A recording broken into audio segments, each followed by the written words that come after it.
ಎಂತ ಗೊತ್ತುಂಟಾ, ಒಂದು ಹೆಣ್ಣಿಗೆ ಪ್ರತಿ ಸಲ ಕೇಳಿ ಬರುವ ಮಾತು, ನಿನಗೆ ತಾಳ್ಮೆಯೇ ಇಲ್ಲ, ಇದರಿಂದಲೇ ಕಷ್ಟ ಆಗೋದಿಲ್ಲ ಅಂತ.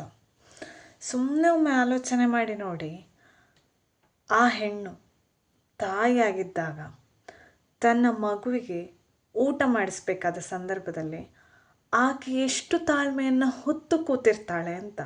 ಒಂದು ತುತ್ತನ್ನು ಮಗುವಿನ ಬಾಯಿಗೆ ಇಟ್ಟಾಗ ಉಂಟಲ್ಲ, ಆ ಮಗು ಕೂಡಲೇ ನಾವು ಜಗ್ದಾಗೆ ಜಗ್ದು ಕೂಡಲೇ ನುಂಗುವುದಿಲ್ಲ, ಅದನ್ನು ಬಾಯಲ್ಲೇ ಇಟ್ಕೊಂಡಿರ್ತದೆ ಅಥವಾ ವಾಪಸ್ ಉಗಿತದೆ.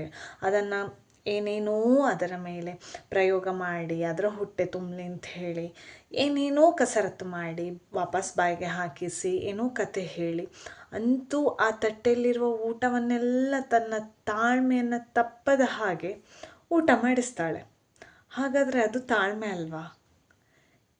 ಒಂದು ಮಗುವಿಗೆ ಜೀವನದ ಪಾಠವನ್ನು ಕಲಿಸಲಿಕ್ಕೆ ಆಕೆ ಎಷ್ಟು ಹೊತ್ತು ತಾಳ್ಮೆಯನ್ನು ಹೊತ್ತು ಕೂತಿರ್ತಾಳೆ ಗೊತ್ತಾ?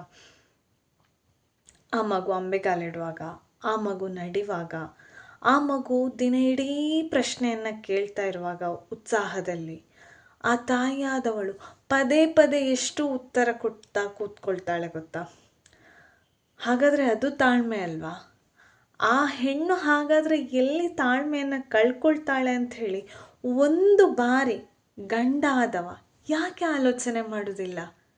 ಇಷ್ಟೆಲ್ಲ ತನ್ನನ್ನು ತಾನು ತ್ಯಾಗ ಮಾಡಿ ಆಕೆ ತನ್ನ ಮಕ್ಕಳನ್ನು ಒಂದು ಹೆಣ್ಣು ಬೆಳೆಸುವಲ್ಲಿ ಹೋಗ್ತಾ ಇರಬೇಕಿದ್ರೆ ಅವಳಿಗೂ ಒಂದು ಮನಸ್ಸಿದೆ, ಅವಳಿಗೂ ಒಂದು ಕೆಲಸದಿಂದ ಬ್ರೇಕ್ ಬೇಕಾಗಿದೆ ಅಂತ ಯಾಕೆ ಗಂಡ ಆದವ ಆಲೋಚನೆ ಮಾಡೋದಿಲ್ಲ? ದಿನಾವಳಿಗೆ ಅದೇ ಡೈಲಿ ಒಂದೇ ರೂಟೀನ್, ಬೆಳಗ್ಗೆ ಏಳು, ಮಕ್ಕಳನ್ನು ಚಾಕರಿ ಮಾಡು, ಮಕ್ಕಳನ್ನು ರಾತ್ರಿ ಮಲಗಿಸು. ಚಾಕರಿ ಅಂತ ಯಾಕೆ ತಗೊಂಡೆ?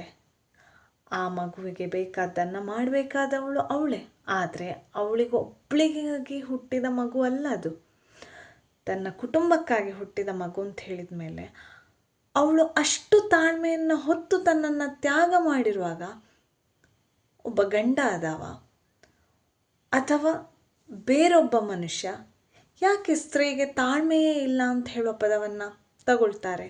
ಅದಕ್ಕಿಂತಲೂ ಹೆಚ್ಚು ತನ್ನ ಸಂಸಾರಕ್ಕಾಗಿ ಅವಳು ತ್ಯಾಗ ಮಾಡ್ತಾ ಇರುವಂಥ ಸಂದರ್ಭದಲ್ಲಿ ಅದನ್ನು ತಾಳ್ಮೆಯನ್ನು ಹೊತ್ತಿದ್ದಾಳೆ ಅಂತ ಯಾಕೆ ಆ ಗಂಡಸು ತಗೊಳ್ಳೋದಿಲ್ಲ ಅಲ್ವಾ?